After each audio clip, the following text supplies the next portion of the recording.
మీ పిల్లల్లో behaviour issues ఉన్నాయా? ఉంటే ఎలా తెలుసుకోవాలి? 100 మంది పిల్లల్లో దాదాపు 95 మంది పిల్లలు ఈ బిహేవియర్ ఇష్యూస్ ప్రాబ్లంతో బాధపడుతున్న వారు ఉన్నారు. సో ఆ బిహేవియర్ ఇష్యూస్ ఉన్న పిల్లలు ఎలా ఉంటారు, వాటికి సంబంధించిన పూర్తి వివరాలు మనం తెలుసుకుందాం ఇప్పుడు. Number 1, distraction and non focus. ఈ పిల్లలు ఎప్పుడు కూడా నాన్ ఫోకస్గా ఉంటారు. ఇప్పుడు స్కూల్లో మనం పిల్లల్ని ఎగ్జాంపుల్గా తీసుకుంటే ఫిజికల్గా మాత్రమే వాళ్ళు అక్కడ ఉంటారు. వాళ్ళ ఆలోచనలు మాత్రం వేరే దగ్గర ఈ డిస్ట్రాక్షన్ మోడ్లో నాన్ ఫోకస్ థింగ్ పైన, అంటే వాళ్ళకి ఏదైతే అవసరమో ఆ ప్రజెన్స్లో వాళ్ళు ఉండగలుగుతారు.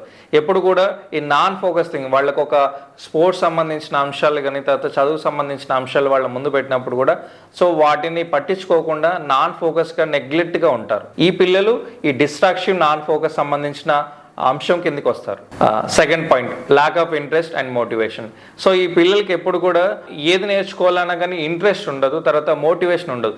ఇలాంటి పిల్లలు మన సహజంగా మన ఇండ్లలో మన స్కూళ్ళల్లో చూస్తూ ఉంటాం. సో వీళ్ళు ఏంటంటే ప్రతి దానికి వాళ్లకు ఎంకరేజ్ చేస్తే కానీ వాళ్ళు ముందుకెళ్ళరు. ఇప్పుడు మనలో కూడా చాలామంది మనం చూస్తుంటాం, మనం ఏదైనా పని చేయాలన్నప్పుడు మనకు ఎంకరేజ్ చేస్తే కానీ మనం ముందుకు వెళ్ళాం. సో ఇలాంటి లక్షణాలతో ఉన్న పిల్లలు చాలామంది మనం చూస్తూ ఉంటాం. ఇలాంటి లక్షణాలు ఉన్న పిల్లల్ని ల్యాక్ ఆఫ్ ఇంట్రెస్ట్ లేదా మోటివేషన్ తక్కువగా ఉన్న లక్షణంగా మనం పరిగణించవచ్చు. Third one, learning disability. ఈ లక్షణాలతో ఉన్న పిల్లలు ఏ విషయాన్నైనా నేర్చుకోలేరు. సో ఆ సైంటిఫిక్ రీసెర్చ్ కూడా ఏం చెప్తున్నాయంటే 12 సంవత్సరాల లోపు ఉన్న పిల్లలకి ఈ లెర్నింగ్ ఏదైతే ఉందో ఆ లెర్నింగ్ ఎబిలిటీ ఎక్కువగా ఉంటుంది. ఈ 12 సంవత్సరాల్లో పిల్లలకి మనం ఏదైనా ప్రాపర్గా ప్యాంపరింగ్ చేయకపోతే, వాళ్ళని ప్రోత్సహించకపోతే ఈ లెర్నింగ్ డిజబిలిటీ అనే లక్షణాలు వచ్చే ఛాన్సెస్ ఎక్కువగా ఉంటాయి. ఇలా ఏం నేర్చుకోకుండా ఉన్న పిల్లల్ని లెర్నింగ్ డిజబిలిటీగా మనం పరిగణిస్తాం. Fourth one, behaviour issues. So అన్ని ప్రాబ్లంలలో ఈ పెద్ద ప్రాబ్లం బిహేవియర్ ఇష్యూస్. పిల్లలు మనం చెప్పిన మాట వినకపోవడం కానీ, ప్రవర్తన బాగాలేకపోవడం కానీ, అలవాట్లు బాగాలేకపోవడం కానీ, మాట్లాడే విధానం బాగాలేకపోవడం కానీ, తిట్టడం కానీ, కొట్లాడడం కానీ, సో ఇవన్నీ కూడా ఒక వ్యక్తి యొక్క బిహేవియర్ పైన ఆధారపడి ఉంటుంది. సో అలాంటి బిహేవియర్ ఏదైతే ఉన్నాయో పిల్లలకి ఈ బిహేవియర్ ఇష్యూస్ ఉన్నట్టుగా మనం పరిగణలోకి తీసుకోవచ్చు. ఇలా ఏదైతే బిహేవియర్ సంబంధించిన అలవాట్లకు సంబంధించిన ఇష్యూస్ ఉన్నాయో ఈ బిహేవియర్ ఇష్యూస్గా మనం పరిగణలోకి తీసుకోవడం జరిగింది. Fifth point, possessive, non sharing. ఈ లక్షణాలు ఉన్న పిల్లలు ఏంటంటే నాన్ షేరింగ్గా ఉంటారు. అంటే పిల్లలకి మనం ఇంట్లో ఏదైనా వస్తువు ఇచ్చినప్పుడు ఒక వస్తువుని షేర్ చేసుకోమంటే షేర్ చేసుకోకపోవడం కానీ, తర్వాత వాళ్ళకి ఏదన్నా ఇంట్లో ఏ వస్తువులు ఇచ్చినా కానీ షేర్ చేసుకోకుండా ఉండడం, తరచుగా ఇలా నాన్ షేరింగ్ ఉన్న పిల్లలకి ఏంటంటే వాళ్ళకి ఏదైనా ప్రాబ్లమ్స్ వచ్చినప్పుడు, ఒత్తిడి అయినప్పుడు, వాళ్ళకు బాధ అనిపించినప్పుడు కూడా వాళ్ళ విషయాలు ఎవరు చెప్పుకోకుండా ఉన్న పిల్లలు కూడా ఉన్నారు. ఆ సైంటిఫిక్ రీసెర్చ్ కూడా ఏం చెప్తుందంటే ఇలా నాన్ షేరింగ్ ఉన్న పిల్లలు సో సూసైడ్ చేసుకునే అవకాశాలు ఎక్కువగా ఉన్నట్టు నిర్ధారించారు. ఎందుకంటే ఇప్పుడు మనం రీసెంట్గా చాలా విషయాలు చూస్తున్నాం.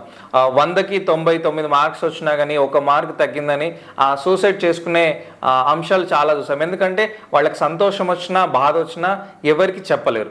సో ఇలాంటి పిల్లల్ని మనం నాన్ షేరింగ్గా, పొసెసివ్ లేదా నాన్ షేరింగ్ పిల్లలుగా పరిగణలోకి తీసుకోవచ్చు. Sixth one, comparison. సో ఈ కంపారిజన్ అనేది చాలా పెద్ద ఇష్యూ.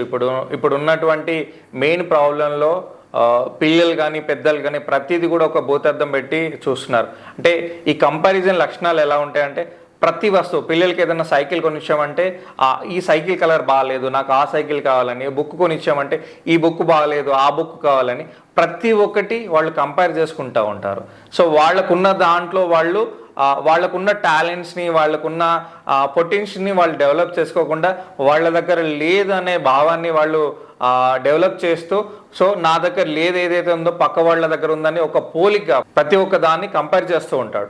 సో ఏదైతే పోలికలకు సంబంధించిన ప్రతిదీ కానీ, ఫుడ్కు సంబంధించింది కానీ, తర్వాత వాళ్ళు ఆడుకున్న యాక్టివిటీస్లో కానీ, బుక్స్లో కానీ, వాళ్ళకున్న స్కిల్స్ కానీ, ఏదైనా ప్రతిదీ నా దగ్గర లేదు వేరే వాళ్ళ దగ్గర ఉందని ప్రతిదీ పోల్చుకోవడం జరుగుతుంది. ఇలా లక్షణాలు ఉన్న పిల్లల్ని మనం కంపారిజన్ సంబంధించిన అంశాల్లోకి తీసుకోవడం జరిగింది. Seventh one, less confidence. ఈ లక్షణాలు ఉన్న పిల్లలు ఏదైనా పోటీలో పార్టిసిపేట్ చేయాలంటే వాళ్ళు ప్రాపర్గా వాళ్ళు లెస్ కాన్ఫిడెన్స్తో, భయంతో ఫీల్ అవుతూ ఉంటారు. కొన్నిసార్లు నేను చేయలేదనే ఒక భావనతో గిల్ట్గా ఫీల్ అవుతూ ఉంటారు. ఈ లెస్ కాన్ఫిడెన్స్ ఉన్న పిల్లలు వాళ్ళకున్న స్కిల్స్ని వాళ్ళు ప్రజెంటేషన్ చేయాలన్నా కానీ ఆ భయంతో, ఆ కాన్ఫిడెన్స్ తక్కువగా ఉండడం వల్ల స్టేజ్ మీదకి వెళ్ళి మాట్లాడకపోవడం కానీ, సో ఇప్పుడు చాలామంది మనం పిల్లల్ని చూస్తూ ఉంటాం. పిల్లలు చాలామంది మన సరౌండింగ్స్లో కూడా స్పోర్ట్స్ ఆడుతూ తర్వాత రకరకాల స్కిల్స్లో మనం పిల్లల్ని ఎంకరేజ్ చేస్తుంటాం. కానీ కాకపోతే ఏంటంటే వాళ్ళకున్న భయం వల్ల వాళ్ళు టోర్నమెంట్స్ కానీ మ్యాచెస్ కానీ ఆడకుండా వాళ్ళ ఈ లెస్ కాన్ఫిడెన్స్ ఎబిలిటీ ద్వారా ఆ పిల్లలు వాళ్ళ స్కిల్స్ని బయటికి డెవలప్ చేయకుండా ఉండిపోతున్నారు. అలాగే ఏదైతే ఈ లెస్ కాన్ఫిడెన్స్ సంబంధించిన ఇలాగ ఏదైతే వాళ్ళని తగ్గించుకోవడంగా చూస్తారో ఇది లెస్ కాన్ఫిడెన్స్ సంబంధించిన అంశంలోకి పరిగణలోకి తీసుకోవడం జరిగింది. 8th one pressure. సో ఇప్పుడున్న పిల్లలకి ఎక్కువగా ప్రెజర్ ఫీల్ అవుతూ ఉన్నారు. సో ఉదాహరణ మనం చూసుకుంటే ఈ లక్షణాలు ఉన్న పిల్లలు స్కూల్లో టీచర్స్ ఏదైనా ఇచ్చిన హోంవర్క్ ప్రాపర్గా రాయకపోవడం, చెప్పిన అసైన్మెంట్స్ చేయకపోవడం, ఇంట్లో మనం ఏదైనా పనులు చెప్తే చేయకపోవడం, ఇలా ఒక్కొక్క లక్షణాన్ని మనం వాళ్ళు ఎలా ఫీల్ అవుతూ ఉంటారంటే నాకే చెప్పారు వేరే వాళ్ళకి చెప్పలేదని ప్రతి విషయాన్ని చిన్న విషయం చెప్పినాక వాళ్ళు ప్రెజర్గా ఫీల్ అయ్యే ఛాన్స్ ఎక్కువగా ఉంటుంది. సో వాళ్ళు ఇలా స్ట్రెస్గా ప్రెజర్గా ఫీల్ అయ్యే లక్షణాలు అన్నీ కూడా ఈ ప్రెజర్ సంబంధించిన అంశంలోకి పరిగణలోకించబడింది. పిల్లలు తరచుగా వాళ్ళ పని వాళ్ళకి చేసుకోకుండా ఉండి ఈ లక్షణాలు ఏదైతే ఉన్నాయో ప్రెజర్గా 9th one stress and negativity. So ఈ లక్షణాలు ఉన్న పిల్లలు ఎప్పుడు కోపం అండ్ ద్వేషంతో ఉంటారు. ఎందుకంటే ఈ మెయిన్ లక్షణాలు ఏంటంటే వాళ్ళకి ఏదైనా పని చెప్తున్నప్పుడు స్ట్రెస్గా ఫీల్ అవ్వడం. ఈ నెగిటివ్గా ఉన్న పిల్లలు ఎలా ఉంటారంటే సో మన చుట్టూ జరిగే విషయాలు ప్రతి విషయాన్ని మన ఇంట్లో జరిగే విషయం కానీ, తర్వాత పక్కన ఇంట్లో జరిగే విషయాలు కానీ, కాలనీలో జరిగే విషయాలు కానీ ప్రతి విషయాన్ని మోస్తూ ఉంటారు. అంటే అక్కడి విషయాలు ఇక్కడికి చెప్పడం, ఇక్కడి విషయాలు అక్కడికి చెప్పడం. సో దీనివల్ల ఏంటంటే నెగిటివ్గా స్ప్రెడ్ చేయడం, నెగిటివ్ రూమర్స్ స్ప్రెడ్ చేయడం, నెగిటివిటీని స్ప్రెడ్ చేయడం, ఇలా టార్గెట్గా ఈ పిల్లలు ఉండిపోతారు. ఇలా పిల్లలు ఉండడం వల్ల ఏంటంటే తరచుగా ఎప్పుడు గొడవలు జరిగే ఛాన్స్ ఎక్కువగా ఉంటుంది. సో ఇలాంటి లక్షణాలే మనం స్ట్రెస్ అండ్ నెగిటివిటీగా ఉన్న పిల్లల్ని మనం పరిగణలోకి తీసుకోవడం జరిగింది. 10th one child denial. పిల్లలకున్న లక్షణాలలో బిహేవియర్ ఇష్యూస్లో ఇది ఒక పెద్ద ప్రాబ్లం. సో ఈ చైల్డ్ డీనియల్ అంటే పిల్లలకి ఇచ్చిన ప్రతి విషయాన్ని కూడా, ప్రతి వస్తువుని, ప్రతి ఒక బొమ్మని లేదా ప్రతి దాన్ని తిరస్కరించడం. అంటే మనం ఒక వస్తువుని వాళ్ళకి ఇచ్చినప్పుడు దాన్ని తిరస్కరించే ఛాన్స్ ఎక్కువగా ఉంటుంది. పిల్లలకి ఒక రకమైన మనం ఒక డ్రెస్ కొనిచ్చినప్పుడు కానీ, ఒక బొమ్మను కొనిచ్చినప్పుడు కానీ, అంటే వాళ్లకు మనం ఏదైతే ఇస్తాం ప్రేమపూర్వకంగా ఎంత ఇచ్చినా కానీ వాళ్ళు మనం తిరస్కరిస్తూ ఉంటారు. సో ఇలాంటి పిల్లలు ఇప్పుడు చాలా మంది ఉన్నారు సొసైటీలో. ఇలా ఎప్పుడైతే తిరస్కరించడం మొదలు పెడతారో వాళ్ళకి ఈ చైల్డ్ డీనియల్ లక్షణాలు ఉన్నట్టుగా మనం పరిగణలోకి తీసుకోవడం జరిగింది. 11th one temptation. ఇప్పుడున్న పిల్లల్లో చాలా పెద్ద ప్రాబ్లం ఏంటంటే టెంప్టేషన్. సో ఈ టెంప్టేషన్ ప్రాబ్లం ఎలా ఉంటుందంటే పిల్లల్ని అలా రోడ్ పైన మనం తీసుకువెళ్తా ఉంటే పిల్లల కళ్ళకి ఏది చూసినా, చెవులకు ఏది వినబడ్డా, వాళ్ళకు బాగా అనిపించిన ప్రతి విషయాన్ని, అంటే ప్రతి వస్తువుని తినాలనే ఉత్సాహంతో సో ఈ టెంప్టేటివ్గా ఉంటారు వాళ్ళు. ఎందుకంటే ఈ టెంప్టేటివ్గా ఉన్న పిల్లలు అక్కడున్న రోడ్డు పైన దొరికే ఆహారం కానీ, బయట దొరికే ఆహారం కానీ మంచిదా చెడ్డదా అనేది అసలు పరిగణలోకి తీసుకోరు వాళ్ళు. వాళ్ళకి ఏంటంటే వాళ్ళు టెంప్టేషన్ అయితే, అంటే వాళ్ళకి ఎప్పుడైతే వాళ్ళు టెంప్ట్ అవుతారో, అంటే కళ్ళకి నచ్చడం కానీ, తర్వాత దాన్ని చూడడం కానీ, తర్వాత దాన్ని వినడం కానీ, వాళ్ళకి ఎప్పుడైతే ఈ ఇంటర్నల్గా టెంప్టేట్ అవుతూ ఉంటారో సో దాన్ని ఎప్పుడు కూడా తినడం కోసం దాన్ని అంటే ఆ పని ఆ క్షణంలో అయిపోవాలనే విధంగా పిల్లలు చూస్తారు. ఇలాంటి లక్షణాలు ఉన్న పిల్లల్ని ఈ టెంప్టేషన్కి సంబంధించిందిగా మనం పరిగణలోకి తీసుకోవడం జరిగింది. 12th one imposing control. So imposing control అంటే ఏంటో తెలుసుకుందాం.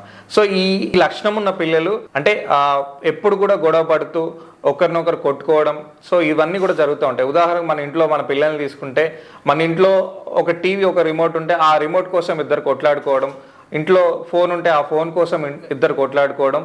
సో ఇవి తరచుగా జరుగుతూ ఉంటాయి. అదే విషయం స్కూల్లో కానీ, తర్వాత క్లాస్ రూమ్లో కానీ, అంటే గ్రౌండ్లో కానీ ఏదో ఒక వస్తువు పైన పిల్లలు కొట్లాడుకోవడం జరుగుతూ ఉంటుంది.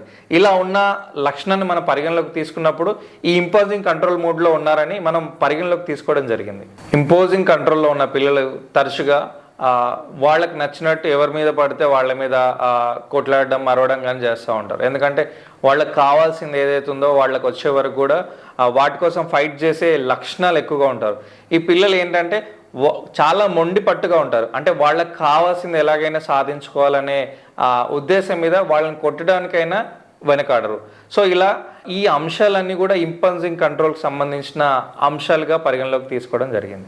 ఇలా ఈ 12 లక్షణాలలో, ఈ 12 బిహేవియర్ ఇష్యూస్లో మన పిల్లలకి ఏదో ఒక 2 లేదా 3 లక్షణాలు సహజంగా ఉండే ఛాన్స్ ఎక్కువగా ఉంది. సో యాజ్ సైంటిఫిక్ రీసెర్చ్ ప్రకారం సో 100 మంది పిల్లల్లో దాదాపు 95 మంది పిల్లలకి ఇలాంటి లక్షణాలతో బాధపడుతున్న పిల్లలే ఎక్కువ ఉన్నారు. సో ఇలా మన పిల్లలు ఏ లక్షణాలతో బాధపడుతున్నారో సో మీరు అందరు కూడా ఒకసారి చెక్ చేసుకోండి. ఇలాంటి 12 బిహేవియర్ ఇష్యూస్ ఉన్న పిల్లలు మన ఇంట్లో కూడా చాలామంది ఉంటారు. సో ఈ ఇష్యూస్లో మనం ఫేస్ చేస్తున్న ప్రాబ్లమ్స్లో 2 లేదా 3 అంతకన్నా ఎక్కువ కూడా ఉండే ఛాన్స్ ఎక్కువగా ఉంటుంది. సో ఇలాంటి లక్షణాలు ఉన్న పిల్లలకి మేము బ్రైట్ మైండ్స్లో అందించే మెయిన్ రెమెడీస్ ఏంటంటే, పిల్లల బ్రెయిన్ యాక్టివేట్ అవ్వడానికి బ్రెయిన్కి సంబంధించిన కొన్ని కాన్సెప్ట్స్ యాక్టివిటీ బేస్లో పిల్లలకి నేర్పిస్తున్నాం. అలాగే డైట్ విషయంలో పిల్లలకి డైట్ కంట్రోల్ ఉండడానికి, స్లీప్ ప్యాటర్న్ ప్రాపర్గా డెవలప్ చేయడానికి, తర్వాత అలాగే పిల్లల లిజనింగ్ స్కిల్స్ ఇంప్రూవ్ అవ్వడానికి, తర్వాత కొన్ని మెమొరీ యాక్టివిటీస్, కొన్ని పజిల్స్. సో ఇవన్నీ కూడా యాక్టివిటీ బేస్లో పిల్లల్ని ఓవరాల్గా హోలిస్టికల్ బ్రెయిన్ డెవలప్మెంట్ గ్రోత్ కాన్సెప్ట్లోకి ప్రతి పిల్లల్ని తీసుకోగలుగుతున్నాం. సో ఇలా పిల్లలకి బ్రెయిన్ డెవలప్మెంట్ ట్రైనింగ్ ఇవ్వడం ద్వారా ఒక నెక్స్ట్ జనరేషన్ పిల్లల్ని మనం ఒక బెటర్గా తయారు చేయవచ్చు. ఎందుకంటే ఇప్పుడున్న స్ట్రెస్ లైఫ్లో మనం పిల్లలకి ఫోన్స్ అన్ని రకాల అడిక్ట్ అవుతూ ఉన్నాం. సో వాటి నుంచి పిల్లల మెంటల్ హెల్త్ చాలా డిస్టర్బ్ అవుతుంది. సో ఎప్పుడైతే పిల్లల మెంటల్ హెల్త్ బాగుంటుందో వాళ్ళ లైఫ్కి సంబంధించిన వాళ్ళ టార్గెట్స్ కానీ వాళ్ళ గోల్స్ కానీ సో అచీవ్ కాగలుగుతారు. సో ఎందుకు దీన్ని చెప్పడం జరుగుతుందంటే, పిల్లలు పీస్ ఆఫ్ మైండ్ సెట్తో ఉన్నప్పుడు వాళ్ళ లక్ష్యాలను వాళ్ళు సాధించగలుగుతారు. ఉదాహరణకి పిల్లలు ఎగ్జామ్ హాల్లోకి వచ్చినప్పుడు వాళ్ళ బ్రెయిన్ ఎప్పుడైతే ప్రశాంతంగా ఉంటుందో, వాళ్ళు చదువుకున్న విషయాలు ఎప్పుడైతే గుర్తుంటాయో అప్పుడు మాత్రమే మంచి మార్క్స్ వాళ్ళు తెచ్చుకోగలుగుతారు. అలాగే స్పోర్ట్స్లో కూడా ఎప్పుడైతే బ్రెయిన్ ప్రాపర్గా రిలాక్స్ స్టేట్లో ఉంటుందో, అందరినీ అబ్జర్వ్ చేయగలుగుతుందో, వాళ్ళ టార్గెట్ని వాళ్ళు అచీవ్ కాగలుగుతారు. అలాగే ఈ బ్రెయిన్కి సంబంధించిన టెక్నిక్స్ ఒక చదువులో స్పోర్ట్స్లే కాకుండా వాళ్ళ హయ్యర్గా వాళ్ళ లైఫ్ సంబంధించిన గోల్స్ని అచీవ్ కావడానికి మేము అందించే ఈ బ్రైటల్ మైండ్స్ అనేది ఒక తొలిమెట్టుగా వాళ్ళకు ప్రతి ఒక్క పేరెంట్కి, ప్రతి ఒక్క చైల్డ్కి ఉపయోగపడుతుంది.